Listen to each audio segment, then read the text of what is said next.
إلهي إلهي إلهي إلهي إلهي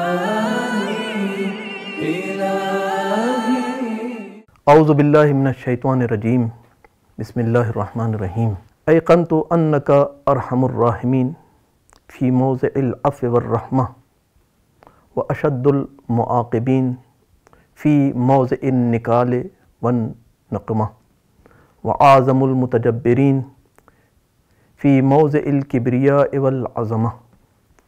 دعا افتتاح کے اس فقرے میں دعا کرنے والا اپنے رب سے مخاطب ہو کر کہہ رہا ہے، اے پروردگار، میں یقین کی منزل پر ہوں کہ تو ارحم الراحمین ہے، عفو اور رحمت کے مقام پر، اور شدید عقاب کرنے والا ہے عقاب اور انتقام کے مقام پر، اور تو جبار بھی ہے اپنی کبریائی میں اور اپنی عظمت کے مقام پر۔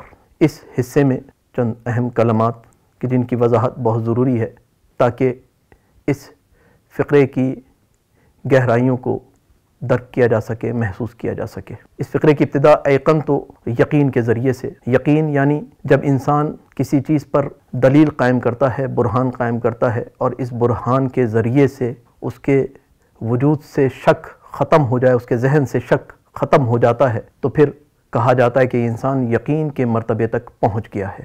تو برہان انسان کو یقین تک پہنچاتی ہے۔ اگر برہان نہ ہو، دلیل نہ ہو، محکم دلیل نہ ہو، تو انسان یقین کے درجے تک، یقین کے مرتبے تک نہیں پہنچتا۔ دعا میں انسان اسی بات کا اعلان کر رہا ہے، پروردگار میں یقین رکھتا ہوں، مجھے اس بات کا یقین ہے۔ اور یقین بھی اقسام پر مشتمل کہ جہاں پر کبھی یقین علم الیقین ہوتا ہے کہ انسان کسی چیز کو دیکھ کر یقین تک پہنچتا ہے، مثلا دھوئیں کو اڑتا ہوا دیکھ کر انسان اس بات کا یقین پیدا کر لیتا ہے، اس بات کو جان لیتا ہے کہ آگ جل رہی ہے۔ دور سے دھواں نظر آ رہا ہے، آگ کے وجود کو نہیں دیکھ رہا، لیکن اس دھوئیں کو دیکھ کر اس کو یہ پتہ لگ جاتا ہے کہ وہاں پر کہیں پر آگ جل رہی ہے۔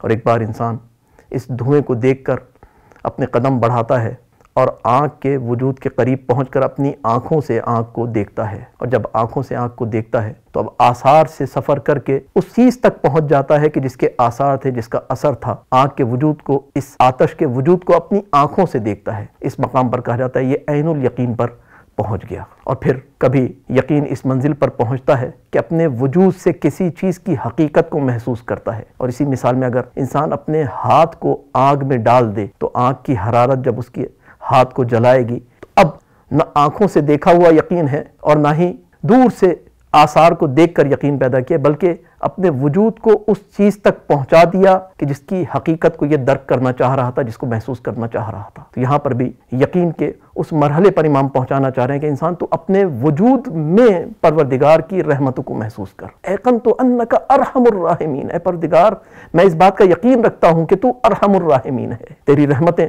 مجھے اپنے وجود میں، اپنے اطراف میں ہر جگہ پر نظر آ رہی ہیں۔ میں اپنے آپ کو فنا دیکھ رہا ہوں تیری رحمتوں میں۔ اگر تیری رحمت نہ ہو تو میری سانسوں کی آمد و رفت ختم ہو جائے۔ یہ سانسوں کا آنا جانا تیری رحمت کے صدقے میں ہے کہ کیا کیا انتظامات تو نے میرے لیے نہیں کیے تیری رحمت کے سائے تلے، کیا کیا مجھے نہیں ملا کہ تو نے مجھے اپنی رحمتوں کے سائے تلے رکھا ہوا ہے، اپنی رحمتوں میں گھیرا ہوا ہے۔ کتنی ہی آسانیاں ہیں کہ جو میری زندگی میں آ جاتی ہیں۔ اسی لیے کہا گیا کہ جب پریشانیوں میں گھر جاؤ، مولا سے سوال کیا، مولا کیا کریں جب پریشانیوں میں گھر جائیں؟ کہا کثرت سے استغفار کرو، یہ کثرت سے استغفار کرنا تمہاری پریشانیوں کو ختم کر دے گا، کیونکہ جیسے جیسے تمہارے گناہوں کی مغفرت ہوگی تمہاری زندگی میں آسانی آنے لگے گی۔ پروردگار تو ارحم الراحمین ہے، عفو اور رحمت کے مقام پر، لیکن تیرا ارحم الراحمین ہونا بھی عدل اور حکمت کے سائے تلے ہے، اس لیے تو اشد المعاقبین بھی ہے، کیونکہ عدل اور حکمت کا تقاضا یہ ہے کہ مجرم کو سزا دی جائے، اور جہاں پر انتقام لینا ہے وہاں پر انتقام لیا جائے، کسی کا حق ضائع نہ ہو۔ اسی لیے حضرت موسیٰ علیہ السلام نے جب اپنے بھائی ہارون کی مغفرت کے حوالے سے پروردگار کی بارگاہ میں دعا کی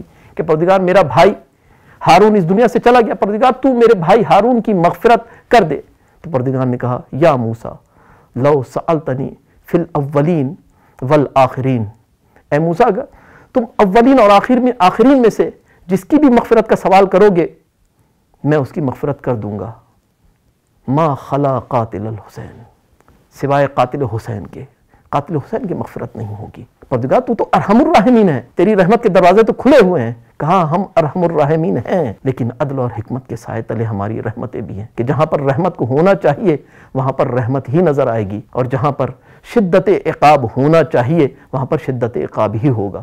اگر شدت عقاب نہ ہو تو ہم عادل نہیں رہیں گے، ہم ظالم ہو جائیں گے، ہم حکیم نہیں رہیں گے، ہم بیہودہ کام کرنے والے ہو جائیں گے۔ اس لیے پروردگار کا ارحم الراحمین ہونا عدل اور حکمت کے سائے تلے۔ بس اب یہ سوال ذہن میں نہ آئے کہ پروردگار تو ارحم الراحمین ہے، میں جو جی چاہے کرتا رہوں، تو ہر گناہ کو معاف کر دے گا۔ اس کی رحمتیں وسیع ہیں، لیکن کہیں ایسا نہ ہو کہ انسان اس منزل پر پہنچ جائے، ایسا مجرم بن جائے، ایسا گناہگار بن جائے کہ پروردگار کی رحمتیں اس کے شامل حال نہ ہو سکے۔ پروردگار کی رحمت میں کمی نہیں ہے، یہ بندے کا نقص ہے، بندے میں یہ صلاحیت ہی ختم ہو جائے کہ وہ پروردگار کی رحمتوں کو لے سکے۔ بالکل آسان سی مثال اور اس جملے کی وضاحت کو ختم کیا جائے کہ باہر بارش برس رہی ہو اور کوئی انسان ظرف لے کر جائے اور اس کے اندر اس باران رحمت کو جمع کر کے لے کر آ جائے، لیکن ایک انسان اس قابل ہے کہ رحمت کو جمع کر سکتا ہے، لیکن جو ظرف لے کے جاتا ہے اس کو الٹا کر اوندھا کر کے لے کے جاتا ہے۔ اب بارش تو برس رہی ہے لیکن اس میں بارش کا کوئی قصور نہیں ہے کہ اس بندے کے پاس باران رحمت نہیں آ رہا ہے۔ کیوں؟ کیونکہ اس نے ظرف کو الٹا کیا ہوا ہے۔ اگر ظرف سیدھا ہوتا تو اس باران رحمت کے قطرے بھی آتے۔ پروردگار ارحم الراحمین ہے، اس کی رحمتیں ہر ایک کے لیے ہیں، لیکن کہیں ایسا نہ انسان اپنے گناہوں کے ذریعے سے ایسی منزل پر پہنچ جائے کہ رحمت تو برستی رہے لیکن